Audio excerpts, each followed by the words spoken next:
हर वह चीज जो अनित्यता के अधीन है, वह स्वाभाविक रूप से अवास्तविक है, क्योंकि उसके पास वास्तविकता स्थापित करने का समय नहीं होता। यह हमेशा बदलती रहती है। जिस पल आप किसी चीज को पहचानते हैं, वह पहले ही जा चुकी होती है। इसलिए यहां वास्तविकता की बुनियादी कमी है। हालांकि क्योंकि हर चीज लगातार डायनेमिक गतिविधि में है, हम इसका अनुभव एक्सपीरियंस कर पाते हैं। हम गतिविधि का अनुभव कर सकते हैं, आकारों को देख सकते हैं आदि। भले ही हम कभी भी उस सेपरेशन को पार करके उन चीजों को नहीं पकड़ पाते जो इस बहाव से अलग लगती हैं। लेकिन जब आप निर्वाण तक पहुंचते हैं, तो एक अलग प्रोसेस सामने आता है। यह स्थिति असली है, और असली होने के कारण यह स्थायी और अपरिवर्तनीय है। इससे एक उलझन पैदा होती है कि जो अनित्यता में है वह अवास्तविक है, फिर भी जो स्थायी है वह आम अर्थों में एग्जिस्ट, मौजूद नहीं होता। जो सच में असली है वह सांसारिक अस्तित्व से परे है, क्योंकि सांसारिक अस्तित्व का सीधा मतलब संवेदना और एक्सपीरियंस से है। फिर भी यह परम वास्तविकता है। इस कॉन्सेप्ट को समझना मुश्किल है, और इसे समझने के लिए हमें सीधे मेटाफिजिक्स में जाना होगा। शून्यता की उस स्थिति में विशुद्ध चित्त कोई भी रूप ले सकता है। यह पूरी तरह से असीमित और स्वतंत्र है। वास्तव में जब यह क्लेश का रूप लेता है, तो इसमें एक स्पष्ट डायनामिक गतिविधि दिखाई देती है। हालांकि इसकी बुनियादी वास्तविकता बिल्कुल प्रभावित नहीं होती। इसे समझना थोड़ा मुश्किल हो सकता है, बिल्कुल एक कॉक स्क्रू के घुमावदार और उलझे हुए रूप की तरह। हम बस यह नहीं कह सकते कि हमारे पास स्व नहीं है, क्योंकि हम इसे खुद बनाते हैं। हम लगातार इसका जिक्र करते हैं, और यही इसे बनाता है। इसलिए स्व अनुभव के रूप में मौजूद है। लेकिन मेरा मानना है कि स्व अंततः क्लेश के अलावा और कुछ नहीं है। मैं इस चीज को टेक्सास के मैदानों में आने वाले टेक्सास का बवंडर की तरह देखता हूं। यह पठार पर तेजी से आता है, रास्ते में आने वाली हर चीज को नुकसान पहुंचाता है, घूर्णन करता है और बहुत बड़ी परेशानी खड़ी करता है। फिर भी अगर आप करीब से देखें, तो इसका पूरा स्वभाव सिर्फ घूर्णन है। इसमें और कुछ नहीं है। जब घूर्णन रुक जाता है, तो बवंडर गायब हो जाता है। दूसरे शब्दों में, इसका अपना कोई स्वतंत्र सब्सटेंस और कोई तय आत्मसत्ता, एंटिटी ऑफ सेल्फ, नहीं है। इसका वजूद पूरी तरह से उस घूर्णन से ही तय होता है। यह वजूद लगातार चलने वाली डायनेमिक गतिविधि है। इसी तरह स्व का चक्र लगातार घूर्णन कर रहा है, जिसे क्लेश आगे बढ़ा रहे हैं।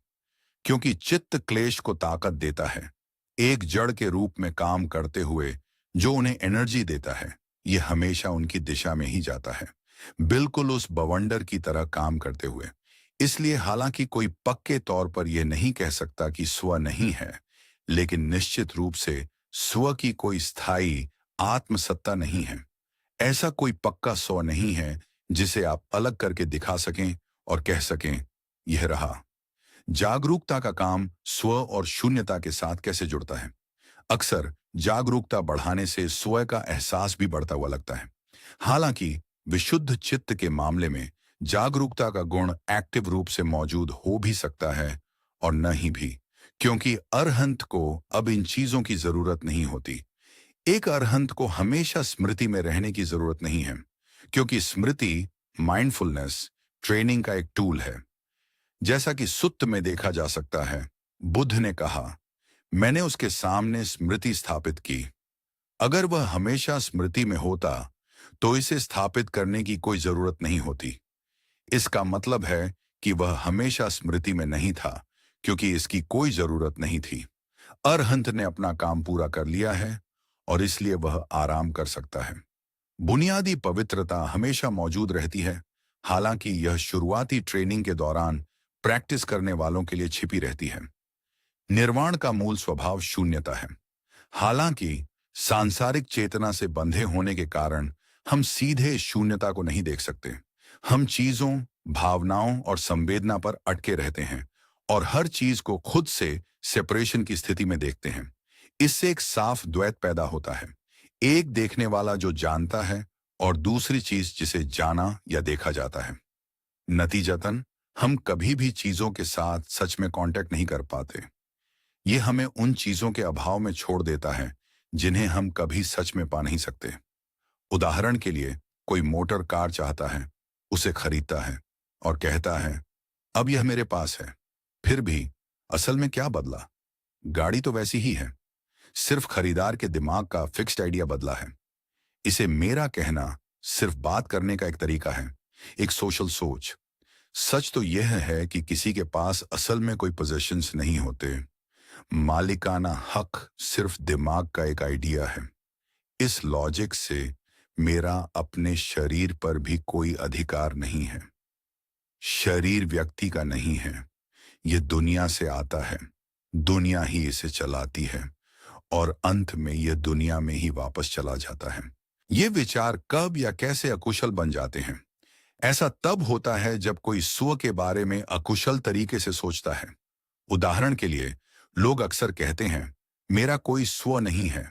फिर भी वह क्या है जिसका कोई स्व नहीं है? वे स्व के वजूद से इनकार करने के लिए मैं शब्द का इस्तेमाल करते हैं, जिससे यह उलझन पैदा होती है। यह मैं क्या है जिसका कोई स्व नहीं है? वे बातचीत में मैं कहने से बचने की अजीब कोशिश कर सकते हैं, लेकिन इस तरह के सतही भाषा के खेल से कोई फर्क नहीं पड़ता। यही अकुशल होने की पहचान है। लोग अनात्म अनटा में एक वैचारिक विश्वास अपना सकते हैं, लेकिन अगर यह सिर्फ एक दार्शनिक विचार बना रहता है, तो इसमें कोई गहरी आंतरिक समझ नहीं होती। उस सतही विचार के नीचे वे अभी भी एक ठोस और स्थायी स्व में मजबूती से विश्वास करते हैं। कई बौद्ध किताबें अक्सर कहती हैं कि अनंत का मतलब है कि कोई स्व बिल्कुल नहीं है, जो एक बड़ी गलतफहमी है।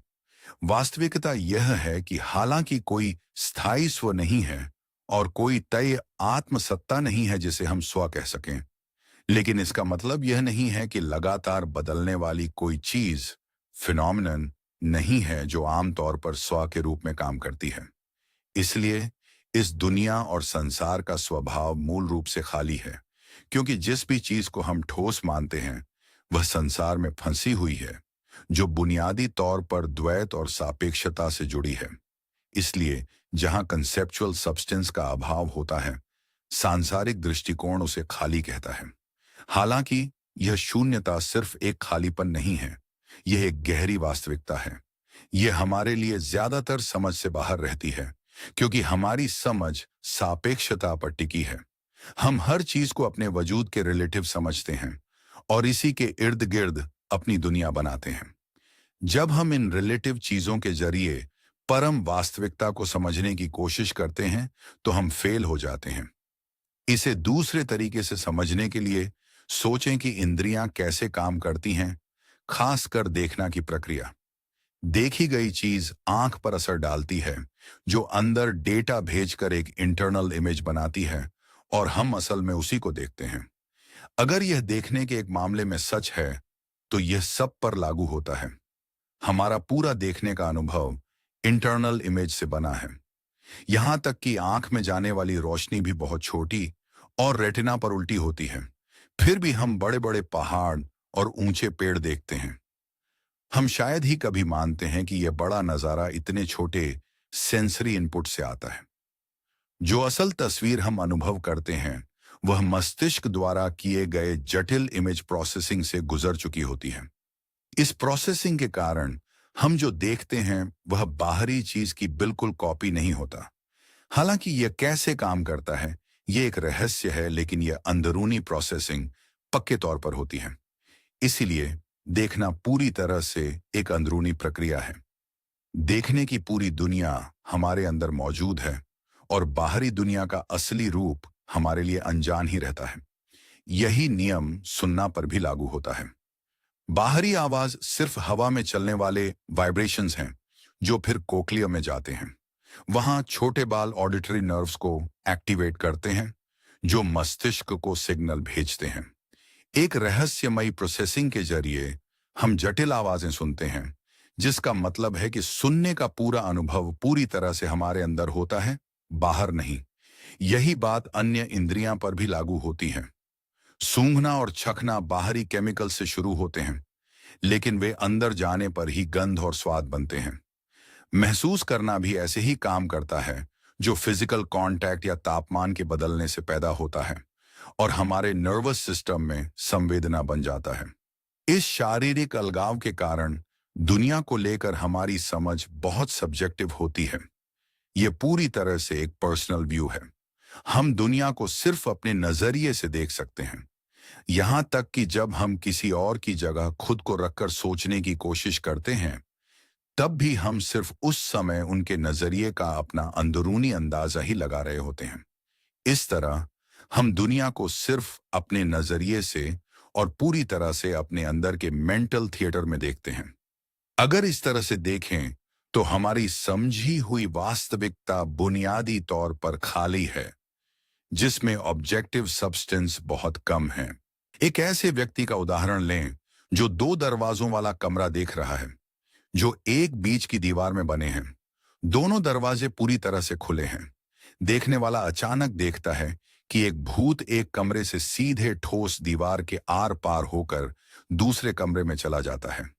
भूत और दीवार के बारे में सोचने पर किसी को यह नतीजा निकालना होगा, या तो भूत असली है और दीवार एक भ्रम है, या फिर दीवार असली है और भूत नहीं है। यह घटना हमारी खुद की स्थिति की गहरी सापेक्षता को बहुत अच्छे से दिखाती है। इसी तरह अगर आप भीड़ भाड़ वाले शहर में लोगों को चलते हुए देखते हैं, तो आप यह कैसे पक्का कर सकते हैं कि वे सब असली लोग हैं? हो सकता है उनमें से कुछ उन्हीं भूतों की तरह हों। असली ट्रबल यह है कि हमारी खुद की वास्तविकता को लेकर हमारे दिमाग में एक गहरा फिक्स्ड आइडिया होता है। इस फिक्स्ड आइडिया में बंधे होने के कारण हम दुनिया की फैली हुई सापेक्षता को नहीं देख पाते। हम अपने खुद के रिलेटिव और बदलने वाले स्वभाव को नहीं पहचान पाते। एक ऐसा बदलाव जिसका क्लेश पूरी ताकत से विरोध करते हैं। नतीजतन क्लेश सौ के विचार को मजबूत करते हैं, इसकी अहमियत को बढ़ा चढ़ाकर पेश करते हैं और इसकी वास्तविकता को झूठा रूप देते हैं। इससे अपनी पहचान से एक गहरी पकड़, क्लिंगिंग पैदा होती है, जो इस डर से आती है कि इसके बिना कुछ भी नहीं बचेगा। चीजों को छोड़ने से एक गहरा परहेज होता है। इसे दूर करने के लिए कुछ असली आध्यात्मिक अनुभव, एक्सपीरियंस हासिल करना बहुत जरूरी है, चाहे वह कितना भी छोटा क्यों ना हो। उस अनुभव को याद करके आप इसे फिर से पाने का मोटिवेशन पैदा कर सकते हैं और इस तरह आगे के रास्ते के लिए जरूरी प्रयास जुटा सकते हैं। ट्रबल यह है कि जब तक आप लगातार प्रैक्टिस के जरिए कोई ठोस अनुभव, एक्सपीरियंस हासिल नहीं कर लेते, तब तक आध्यात्मिक तरक्की बहुत मुश्किल रहती है। उस कामयाबी तक यह सफर बहुत मेहनत वाला है, जिसमें भारी डिटर्मिनेशन की जरूरत होती है। ध्यान, मेडिटेशन के मामले में यह संकल्प पैदा करना बहुत मुश्किल होता है। सांसारिक कामों में डिटर्मिनेशन जुटाना काफी आसान है। उदाहरण के लिए फुटबॉल के खेल में कोई भी गोल करने के लिए पूरी तरह से डिटर्मिन्ड हो सकता है, लेकिन वह लगन पूरी तरह से क्लेश से आती है। गलत या सांसारिक कामों के लिए डिटर्मिनेशन पैदा करना आसान है, जबकि अच्छे कामों के लिए ऐसा करना बहुत मुश्किल है। सोचें एक चूहे को ताकती बिल्ली के बारे में। उसका पूरा फोकस समाधि जैसा लगता है, लेकिन असल में यह मिथ्या समाधि है, सम्यक समाधि नहीं, और यह बहुत आसानी से बन जाती है। अकुशल बातों में उलझना हमेशा आसान होता है, क्योंकि क्लेश उन पर पलते हैं। अच्छे काम मुश्किल होते हैं, क्योंकि वे सीधे क्लेश का विरोध करते हैं। यह बताता है कि एक बार क्लेश किनारे हो जाए तो रास्ता साफ हो जाता है। जब आप नेगेटिव बातें सोचते हैं तो क्लेश आपको रोकते नहीं, बल्कि खुशी खुशी आपकी मदद करते हैं, क्योंकि यह उनके एजेंडा से मैच करता है। इसके उलट जब आप सच में धम्म के रास्ते पर चलने की कोशिश करते हैं, तो क्लेश बुरी तरह भड़क जाते हैं और भारी ट्रबल खड़ी करते हैं। इस विरोध को समझना और इसे हराने के लिए लगने वाले भारी प्रयास को पहचानना बहुत जरूरी है। इसके अलावा किसी को भी इन मानसिक बुराइयों को कम नहीं समझना चाहिए। क्लेश छोटे या मामूली नहीं होते। सच तो यह है कि दुनिया में इंसानों की सारी ट्रबल सीधे क्लेश से ही आती है। आखिरकार गन्स अपने आप नहीं चलती और बॉम्ब्स खुद ब खुद नहीं गिरते। लोग शायद ही कभी खुद को टॉर्चर करते हैं, इस तरह के भयानक काम सिर्फ इसलिए होते हैं क्योंकि इंसान क्लेश के हाथों मजबूर होते हैं। हम जो भी भारी ट्रबल देखते हैं वह इन बुराइयों के लगातार काम करने का ही नतीजा है, जो साबित करता है कि ये बिल्कुल भी मामूली नहीं है। इनमें सबसे खतरनाक बिना किसी शक के राग तृष्णा यानी यौन लालसा है। यह गहरी जड़ वाली ताकत कई तरह के भेसों में सामने आती है। आदमियों में यह अक्सर बाहरी अग्रेशन के रूप में दिखती है, जबकि औरतों में यह अक्सर इंटाइसमेंट के रूप में सामने आती है, जिससे लगातार एक पुश एंड पुल खींचतान का खेल चलता रहता है। ये अंदरूनी इच्छाएं फिर इंसानों के दूसरे कामों में फैल जाती हैं, जिससे बिजनेस, वॉर और स्पोर्ट में अग्रेशन दिखाई देता है। ये सभी कंपटीशन वाले क्षेत्र राग तृष्णा से पैदा हुए फैक्टर से ही चलते हैं। मैं कहूंगा कि इंसानी मनोविज्ञान में राग तृष्णा शायद क्लेश का सबसे जरूरी हिस्सा है। अगर कोई इसे जीत ले तो सबसे बड़ी रुकावटें दूर हो जाती हैं। हालांकि यहाँ बाउंड्री तय करना मुश्किल है। जैसे ही आप दिमाग के काम करने के तरीके को इन्वेस्टिगेट करना शुरू करते हैं, आपको एक छिपी हुई दुनिया दिखाई देती है। इंसानों के सोचने का तरीका बहुत हद तक सिंबॉलिक सोच पर निर्भर करता है। हम लगातार विजुअल प्रतीक, खासकर सेक्सुअल प्रतीकों का इस्तेमाल करते हैं, जो हमारे समाज में फैले हुए हैं, अक्सर बिना हमारी जानकारी के। एक ट्रेंड इंसान रोजमर्रा के कामों, बातचीत के तरीकों और मानसिक छवियों में बुने हुए इन फैले हुए प्रतीकों को आसानी से देख सकता है। फिर भी आम इंसान इन अंदरूनी मैकेनिज्म्स के काम करने के तरीके से पूरी तरह अनजान रहता है। यही वजह है कि आज के एडवर्टाइजमेंट्स जानबूझकर कंटेंट को सेक्सुअल बनाने के हथकंडे अपनाते हैं। विज्ञापन बनाने वाले अच्छी तरह जानते हैं कि वे लोगों के क्लेश को सफलतापूर्वक मैनिपुलेट कर रहे हैं। इस गहरी बैठी राग तृष्णा का असरदार तरीके से मुकाबला करने के लिए सख्त कायानुपश्यना और अशुभ भावना बहुत जरूरी है। अशुभ भावना इन तेज इच्छाओं को काटने का सीधा और बहुत असरदार इलाज है। मैंने यह सवाल पहले भी पूछा है, लेकिन मैं पश्चिमी संघ के उन अरहंत लोगों के बारे में आपका नजरिया जानना चाहूंगा जिन्हें अभी भी एडिक्शन है, जैसे सुपारी चबाना या सिगरेट की स्मोकिंग करना। क्या आप समझा सकते हैं कि यह उनकी स्पिरिचुअल स्थिति के साथ कैसे मैच करता है? मुझे यकीन है कि आपने इस सवाल का कई बार जवाब दिया होगा। सबसे जरूरी और शुरुआती बात यह है कि अरहंत को सही तरीके से समझा जाए। अरहंत की पहचान सिर्फ विशुद्ध चित्त से होती है।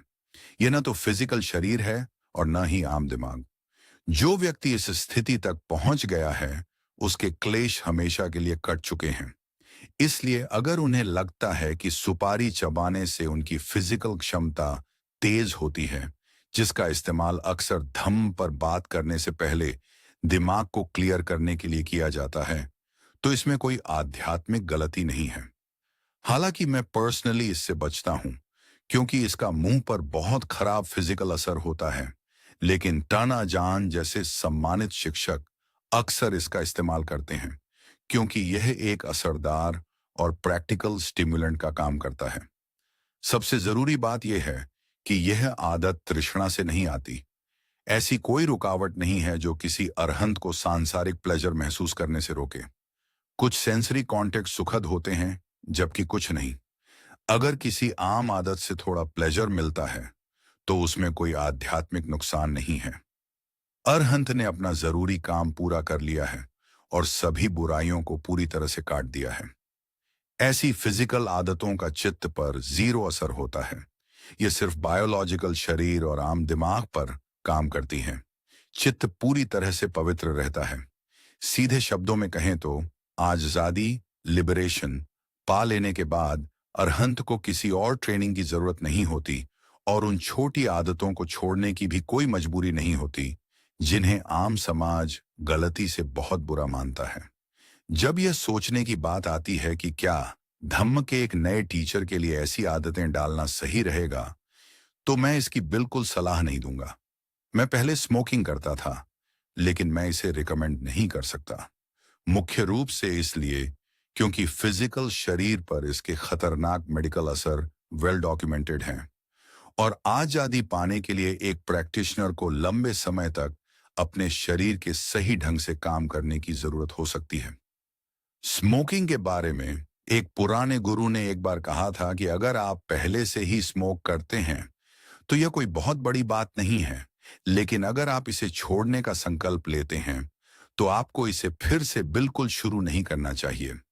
यह सख्त बाउंड्री जरूरी है क्योंकि आदत में लगे रहने से छुपी हुई तृष्णा शामिल होने की पूरी संभावना है, जो क्लेश को मजबूत करती है। लगभग 33 साल पहले लोबरी में अपने खुद के अनुभव को याद करूं। उस समय मैं एक स्मोकर था और एक दूर पहाड़ी झोपड़ी पर चढ़ गया था। उस शाम मैंने अपनी आदत को ध्यान से देखा और खुद से पूछा कि मैं स्मोक क्यों करता हूं। मैं इस नतीजे पर पहुंचा कि यह पक्के तौर पर तृष्णा से जुड़ा है और यह याद करते हुए कि बुद्ध ने साफ तौर पर सिखाया था कि तृष्णा हमेशा दुख पैदा करती है, मैंने तुरंत इसे रोकने का फैसला किया। मैंने उसी रात इसे छोड़ दिया और तब से कभी स्मोक नहीं किया। मैं ये नहीं कह रहा हूं कि ऐसी एडिक्शन को छोड़ना हमेशा इतना लॉजिकली आसान होता है। मैंने पक्के तौर पर इससे पहले कई बार इसे छोड़ने के विचार से संघर्ष किया था। हालांकि सच्चे त्याग रिनंसिएशन के लिए सिर्फ फिजिकल एक्शन को रोकने से कहीं ज्यादा की जरूरत होती है। सिर्फ बाहरी काम को रोकना काफी नहीं है। आपको स्मोकिंग के अंदरूनी विचार को पूरी तरह से छोड़ना होगा। इसलिए जो कोई भी इसे छोड़ने की कोशिश कर रहा है उसे इस आदत के बारे में सोचने से भी पूरी मेहनत से मना करना चाहिए। जैसे ही यह विचार दिमाग में आए, इंसान को तेजी से और पक्के तौर पर अपना दिमाग दूसरी तरफ मोड़ लेना चाहिए। केवल बाहरी व्यवहार और अंदरूनी पकड़ दोनों को जीतकर ही इंसान सच में इस आदत को जड़ से खत्म कर सकता है। कोई यह बहस कर सकता है कि अरहंत लोगों को थियोरेटिकली स्मोकिंग छोड़ देनी चाहिए ताकि वे गृहस्थ और अज्ञानी सचेतन प्राणी के लिए एक परफेक्ट मॉरल एग्जाम्पल बन सकें। हालांकि यह बात सुनने में ठीक लगती है, लेकिन शिक्षा देने की यह खास चिंता यहाँ अरण्य परंपराएं में कभी भी बहुत गहरी नहीं रही है। खासकर नॉर्थ ईस्ट पूर्वोत्तर में इतिहास में भिक्षु कंपनियों की बनी सिगरेट की जगह हाथ से बनी लोकल तंबाकू का इस्तेमाल करते थे। ये बस एक बहुत ही आम सांस्कृतिक आदत थी। उन पुराने दिनों में स्मोकिंग हर जगह थी और किसी को क्यों बचना चाहिए इस पर बहुत कम मॉरल बहस होती थी। इसके अलावा ईस्टर्न कल्चर्स में उस गहरी बैठी सोच की बहुत कमी थी जो पश्चिम में बहुत फैली हुई है कि कोई भी चीज जिससे फिजिकल प्लेजर मिलता है वह जन्म से ही पाप या ईविल है। पश्चिम में प्लेजर को लेकर यह फैला हुआ शक असल में एक कैल्विनिस्ट एटीट्यूड है। धम्म के नजरिए से तंबाकू स्मोकिंग जैसी सांसारिक आदतें बुनियादी तौर पर ईवल नहीं हैं। हालांकि यह फेफड़ों के लिए नुकसानदायक है, लेकिन यह आदत अपने आप में दिमाग की पवित्रता को कोई गहरा और हमेशा रहने वाला नुकसान नहीं पहुंचाती। इसी तरह की मॉरल चिंताएं अक्सर पश्चिम में सामने आती हैं, जैसे यह लगातार पूछा जाने वाला सवाल, आप मांस खाना क्यों करते हैं? इसका सबसे प्रैक्टिकल जवाब बस यही है, क्योंकि मुझे भूख लगी है। हालांकि पश्चिमी लोग अक्सर यह मान लेते हैं कि मांस खाने में कोई बुनियादी आध्यात्मिक पाप है। सबसे जरूरी बात यह है कि बुनियादी शील किसी को मारने से सख्ती से मना करते हैं, लेकिन वे हर जगह शाकाहारी होने की बात नहीं कहते।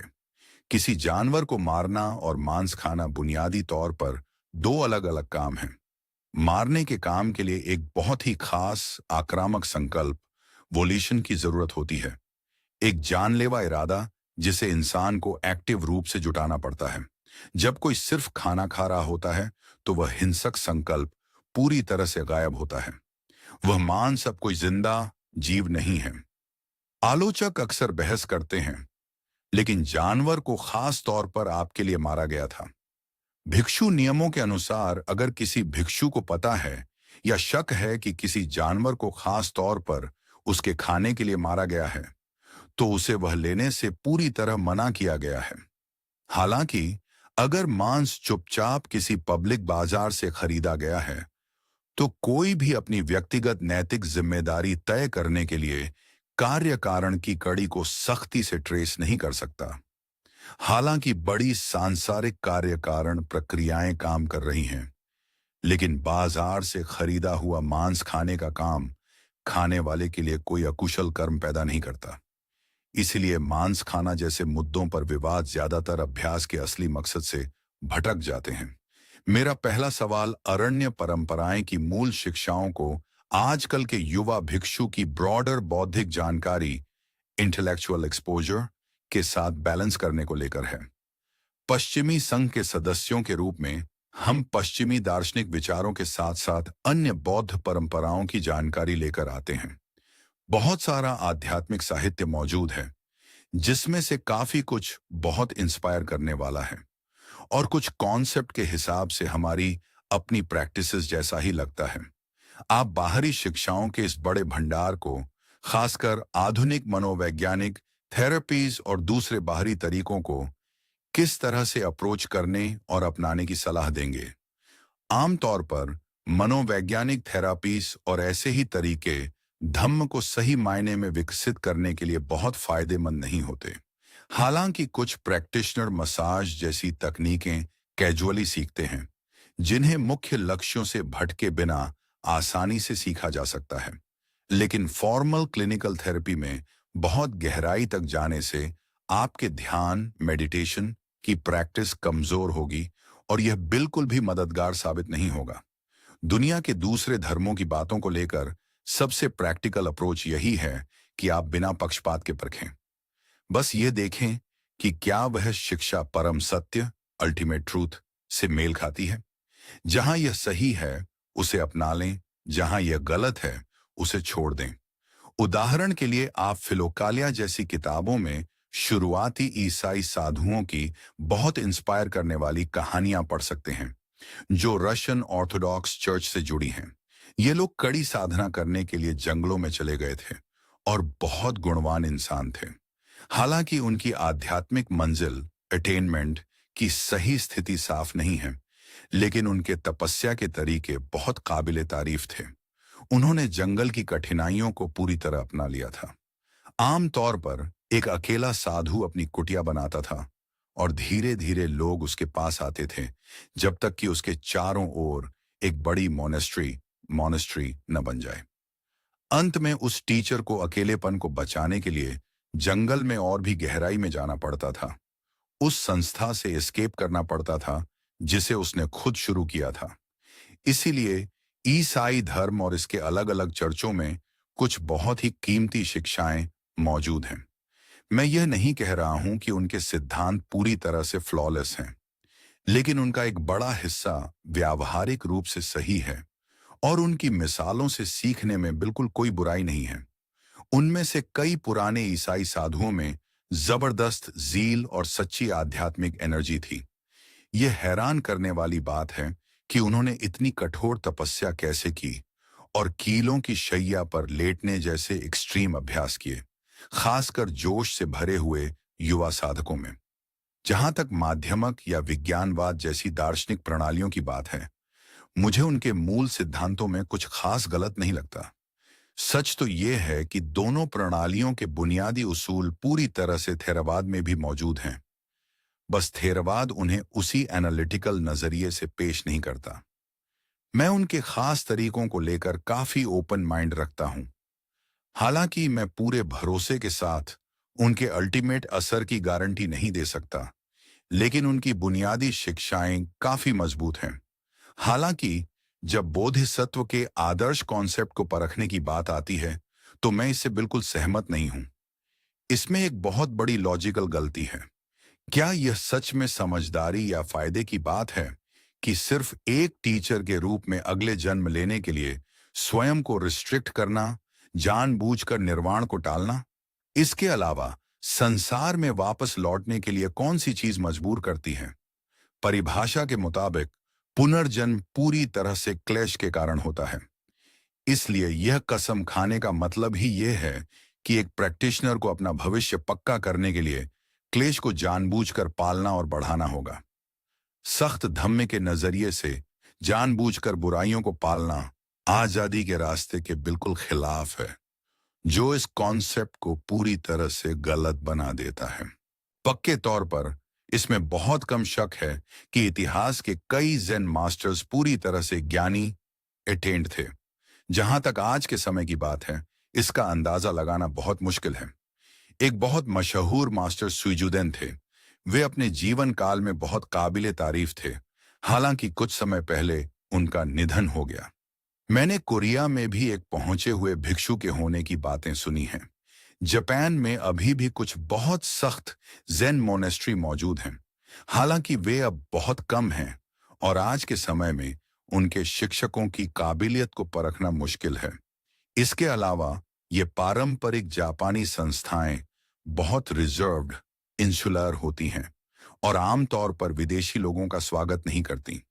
हालांकि ऐसी प्रामाणिक ट्रेनिंग की जगहें अभी भी कुछ हिस्सों में मौजूद हैं, लेकिन मुझे लगता है कि चीन में उनकी तलाश करना पूरी तरह से बेकार होगा। फिलहाल उस इलाके में असली गुरुओं से मिलने की इकलौती जगह हांगकांग हो सकती है। असल में पिछले साल ही हमने हांगकांग से आए एक भिक्षु की मेजबानी की थी। वे बहुत ही अच्छे इंसान थे, जो सुनने, बातचीत करने और धम्म पर गहराई से चर्चा करने के लिए पूरी तरह तैयार थे।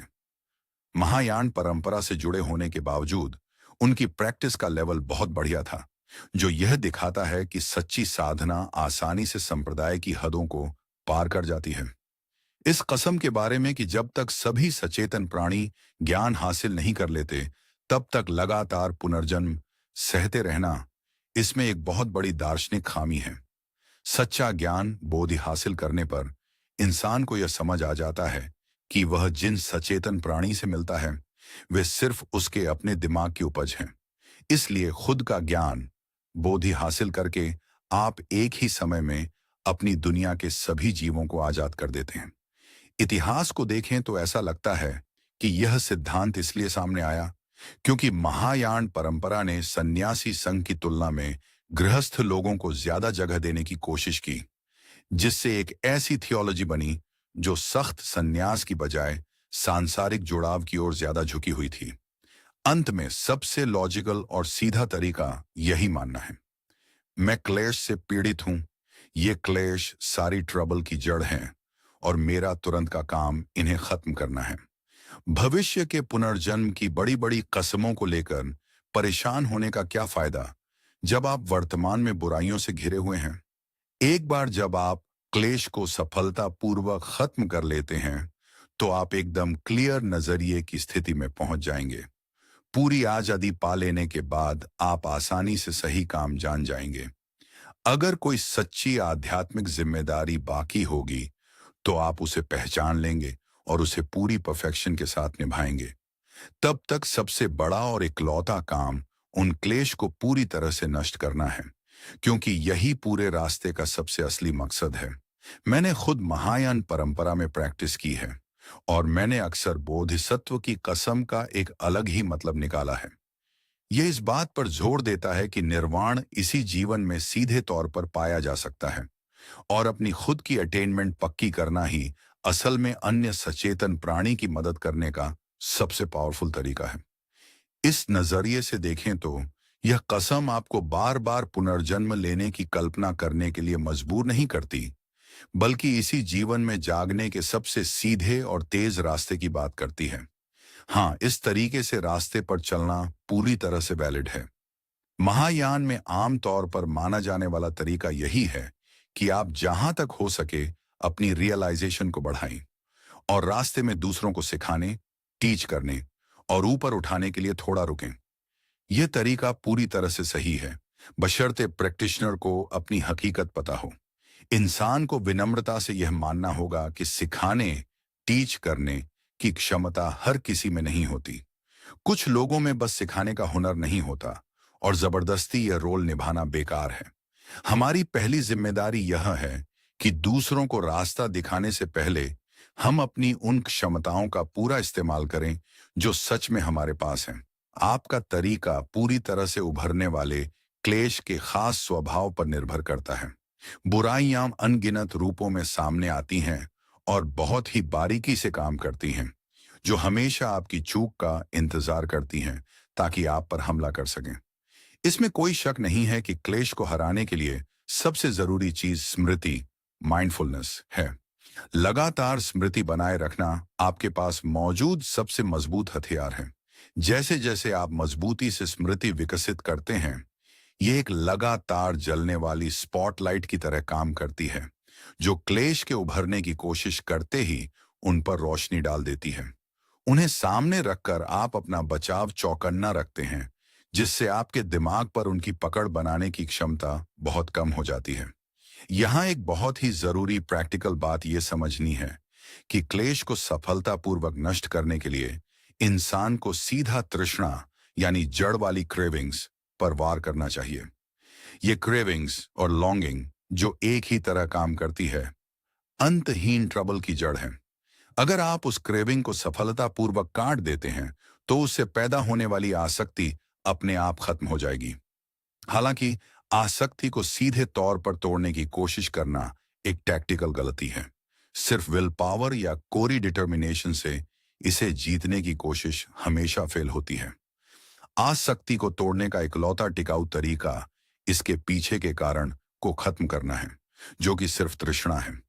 जैसा कि प्रतीत समुत्पाद के ढांचे में साफ तौर पर बताया गया है, तृष्णा को खत्म करना सबसे जरूरी है, क्योंकि क्रेविंग ही सभी आसक्ति के पैदा होने की सबसे जरूरी शर्त, कंडीशन के रूप में काम करती है।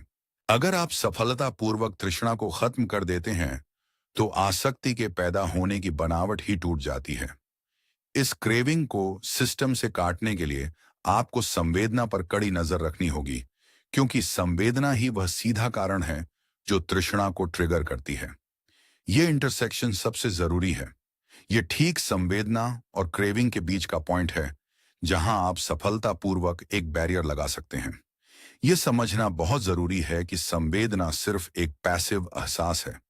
यह अतीत का कर्म का एक न टाला जा सकने वाला बचा हुआ हिस्सा है। हालांकि प्रतिक्रिया करने वाली तृष्णा नया कर्म को एक्टिव रूप से पैदा करती है।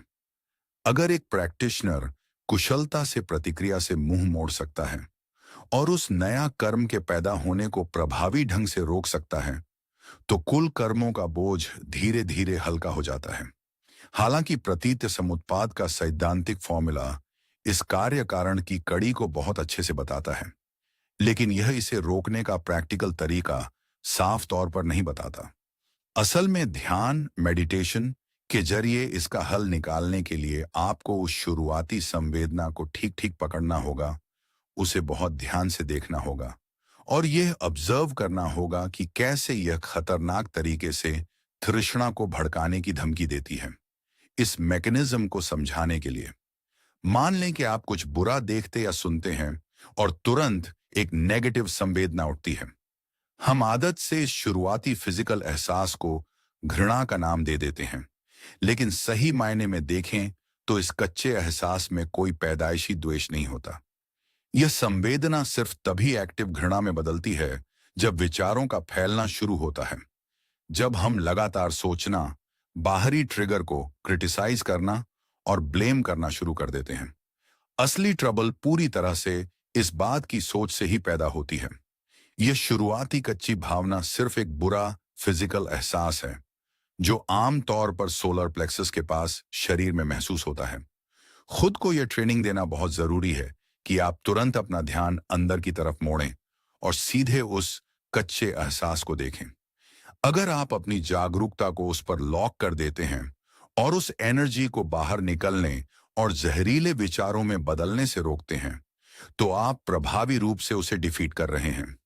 आप उसी पल उस क्लेश को डिफीट कर देते हैं, क्योंकि आपने कोई भी अकुशल कर्म पैदा होने से पहले ही उस साइकिल को रोक दिया है। हालांकि यह जीत उस खास पल में सिर्फ उस बुराई को दबाती है और उस खास द्वेष को हमेशा के लिए जड़ से खत्म करने के लिए इस प्रक्रिया को अनगिनत बार दोहराना पड़ेगा, जब तक कि यह धीरे धीरे खत्म न हो जाए। लेकिन यही असली ध्यान, मेडिटेटिव का तरीका है। आपको लगातार अपने अंदर की दुनिया को देखने की आदत डालनी होगी। यह ठीक ठीक ढूंढना होगा कि ये फिजिकल संवेदनाएं कहाँ रहती हैं और उभरने वाली संवेदनाओं की कैटेगरी बनानी होगी। आप एक्टिव रूप से यह सोच सकते हैं, पिछली बार मैंने तेज द्वेष कब महसूस किया था, घटनाओं का सही सीक्वेंस क्या था। इस तरह के एनालिसिस के जरिए आप यह पक्का संकल्प लेते हैं, मुझे उस कच्ची संवेदना को कभी भी विचारों में नहीं बदलने देना है। मुझे अपना पूरा फोकस सिर्फ उस संवेदना पर रखना है, न कि सामने वाले व्यक्ति पर। सीधे शब्दों में कहें तो अगर आप उस रिएक्शन को पूरी तरह से अंदर ही एक फिजिकल ऑब्जर्वेशन तक सीमित रखते हैं, तो कोई नुकसान नहीं होता। यह सिर्फ तभी होता है जब आप उस एनर्जी को सोच, बात और एक्शन में बाहर निकलने देते हैं, जिससे गहरी ट्रबल पैदा होती है, जो विनाशकारी कर्म पैदा करने वाले इंजन की तरह काम करती है। यह समझना होगा कि इंसानी दिमाग काम के हिसाब से भावनाएं और बुद्धि में बंटा होता है, और इमोशनल हिस्से को विकसित करना बहुत जरूरी है। पश्चिम में बुद्धि को हमेशा से बहुत ज्यादा अहमियत दी गई है। हालांकि इंटेलेक्चुअल क्षमता बेशक फायदेमंद है, लेकिन इस पर बहुत ज्यादा निर्भर होने से अंदर का संतुलन, बैलेंस बुरी तरह बिगड़ जाता है और तर्क, रीजन जमीनी भावना से अलग हो जाता है। सच्ची आध्यात्मिक तरक्की के लिए इन दोनों के बीच सख्त बैलेंस होना बहुत जरूरी है। अगर बैलेंस भावनाएं की तरफ बहुत ज्यादा झुक जाता है, मतलब कोई बहुत ज्यादा इमोशनल है लेकिन बौद्धिक रूप से कमजोर है, तो नतीजा शायद ही कभी खतरनाक होता है। हालांकि यह अक्सर बहुत ही अजीब या एक्सेंट्रिक व्यवहार पैदा करता है। इसके उलट अगर बुद्धि बहुत ज्यादा हावी हो और इमोशनल आधार कमजोर रहे, तो स्थिति बहुत खतरनाक हो जाती है। यही ठंडा बिना जमीन वाला इंटेलेक्चुअलिज्म है जो लोगों को पागलपन, गंभीर मनोवैज्ञानिक संकट और यहां तक कि सुसाइड की तरफ धकेलता है। एक प्रैक्टिशनर के लिए यह बहुत जरूरी है कि वह अपने इमोशनल परिदृश्य को गहराई से समझे और उसे मैच्योर करे। इस इमोशनल निखार को पाने का इकलौता सही तरीका समाधि का पूरी लगन से अभ्यास करना है। हालांकि बुद्धि प्रज्ञा के विकास से जुड़ती है, लेकिन प्रक्रिया का सही क्रम सख्ती से पहले समाधि और उसके बाद प्रज्ञा ही होना चाहिए। इस बुनियादी काम में सख्ती से मन का संयम शामिल है, जंगली और भटके हुए विचारों को एक्टिव रूप से रोकना और लगातार स्मृति, माइंडफुलनेस को मजबूत करना। इसलिए यह बहुत रिकमेंड किया जाता है कि जब तक एक गहरी स्थिरता, स्टेबिलिटी न मिल जाए, तब तक लंबे समय तक समाधि के अभ्यास को अहमियत दी जाए। एक बार जब वह मजबूत आधार बन जाता है, तो आप धीरे धीरे अपना फोकस बदल सकते हैं। एक डायनेमिक अभ्यास के लिए लचीलेपन की जरूरत होती है। अक्सर समाधि की शांति में खुद को गहराई से टिकाना और फिर वास्तविकता के स्वभाव को एक्टिव रूप से इन्वेस्टिगेट करने के लिए शिफ्ट होना, जैसे कि व्यवस्थित तरीके से शरीर के तत्वों की जांच करना,